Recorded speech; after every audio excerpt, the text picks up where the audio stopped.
Hi guys, இன்றைக்கு நாங்கள் என்ன செய்ய போகிறோம்னா வாழைக்காய் பஜ்ஜி தான் செய்ய போகிறோம். அதுக்கு முன்னாடி இந்த சேனலுக்கான ஃபர்ஸ்ட் டைம் வந்திருந்தீங்கன்னா லைக் பண்ணுங்கள், ஷேர் பண்ணுங்கள், மறக்காமல் சப்ஸ்கிரைப் பண்ணுங்கள். வாங்க வீடியோக்குள்ளே போகலாம். இன்றைக்கு நாங்கள் வாழைக்காய் பஜ்ஜி செய்கிறதுக்கு என்னென்ன எடுத்து வச்சுக்கோன்னு பார்ப்போம்.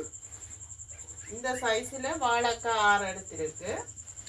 கடலைமா 1 கப், அரிசிமா 1 கப், மிளகாத்தூள் நாங்கள் தேவையான அளவுக்கு சேர்த்துக்கொள்ளலாம். தேங்காய் எண்ணெய், உப்பும் நாங்கள் தேவையான அளவு சேர்த்துக்கொள்ளலாம். அதோட 1 தேக்கரண்டி பேக்கிங் சோடா சேர்க்க போகிறேன். அதோட இந்த கடலைமா அரிசிமா குழைக்கிறதுக்கு தண்ணி விட்டு சேர்க்க போகிறேன். இவ்வளோத்தையும் சேர்த்து தான் நாங்கள் இன்றைக்கி வாழைக்காய் பஜ்ஜி செய்ய போகிறோம்.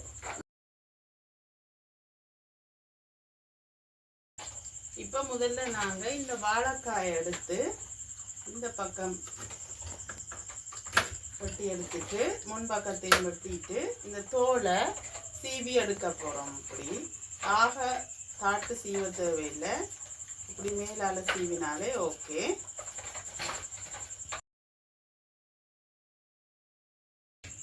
இப்போ பாருங்க, வாழைக்காய் நாங்கள் மெல்லிசாக தோல் சீவி கழுவி எடுத்து வச்சிருக்கிறோம்.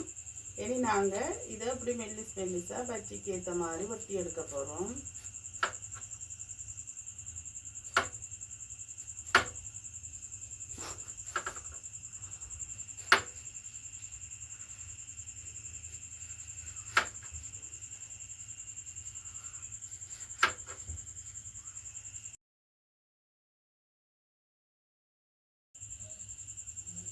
இப்போ பார்த்தீங்கன்னா வாழைக்காயை இந்த மாதிரி மெல்லிசாக வெட்டி எடுத்தாச்சு. இனி இதை ஒரு பாத்திரத்துக்குள்ள எடுத்து வச்சுட்டு அடுத்ததான் நாங்கள் குழைக்கிறத காட்ட போகிறோம். நாங்கள் எடுத்து வச்சுக்கிற இந்த கடலை மாவை ஒரு பெரிய பாத்திரத்தில் போட போகிறோம்.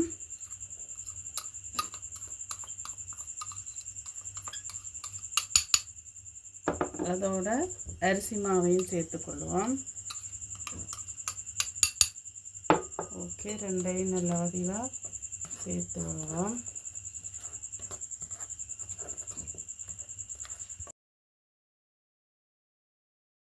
எங்களுக்கு கடலை மாவும் அரிசி மாவும் நல்லா கலந்து சேர்ந்துட்டு இனி நாங்கள் எங்களுக்கு தேவையான அளவு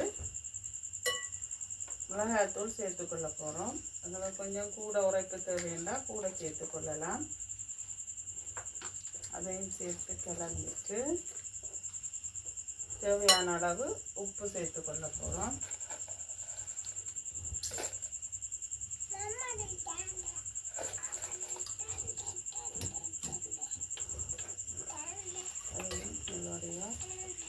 கலந்து விடுவோம். இந்த டைம் நாங்கள் அது அப்பச்சோடா ஒரு 1/2 தேக்கரண்டி சேர்த்துக்கொள்ளுவோம் சாஃப்டாக வரத்துக்கு. ஓகே, எல்லாத்தையும் நல்ல வடிவாக சேர்த்துட்டு கொஞ்சம் கொஞ்சமாக கட்டி விடாமல் கரைஞ்சி வாரத்துக்கு தண்ணி சேர்த்துக்கொள்ள போகிறோம்.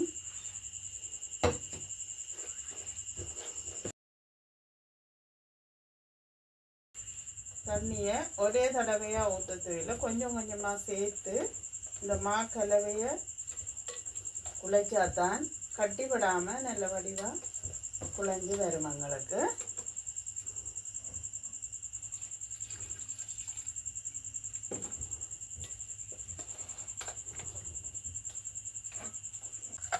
இப்போ நாங்கள் நல்ல பதமாக மாவை கரைச்சாச்சு. இந்த மாதிரி ஆகலும் முறுக்க மாவும் இல்லாமல் ஆகலும் தண்ணியாகவும் இல்லாமல் கரைச்சோம்னு சொன்னால் ஓகே. இனி நாங்கள் இந்த வாழைக்காயை இதில் அமுக்கி எடுத்து பொரித்து கொள்ள போகிறோம். இப்போ நாங்கள் பஜ்ஜி பொரிச்செடுக்கிறதுக்கு அடுப்பு மூட்டி சட்டி வச்சாச்சு. சட்டி கொஞ்சம் சூடு வரினோன்னு நாங்கள் தேங்காய் எண்ணெய் விட போகிறோம். இப்போ எங்களுக்கு சட்டி சூடாகிட்டு எண்ணெய் விட போகிறோம்.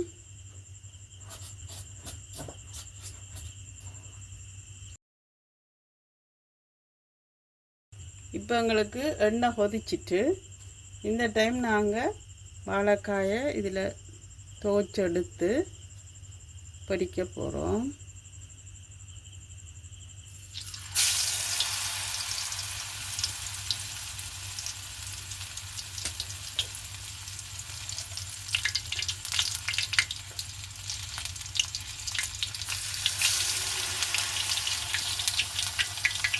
இப்போ எங்களுக்கு ஒரு பக்கம் வடிவாக பொரிஞ்சு வந்துட்டு மற்ற பக்கமும் பொரிகிறதுக்காக வேண்டி மற்ற பக்கம் பிரட்டி விட போகிறோம்.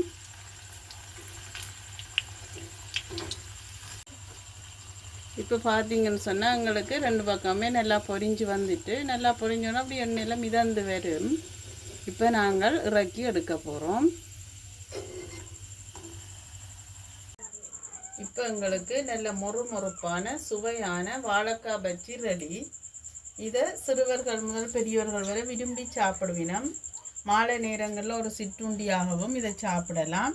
இது சோஸில் தொட்டு சாப்பிடக்குள்ள இன்னும் ஒரு வேறு லெவலில் இதோட டேஸ்ட் இருக்கும். நீங்களும் இந்த முறையை ஃபாலோ பண்ணி செய்து பார்த்துட்டு உங்களுடைய எண்ணங்களை எங்களோட கமெண்ட் பாக்ஸில் பதிவிடுங்க. மீண்டும் இன்னும் ஒரு வீடியோவில் சந்திப்போம்.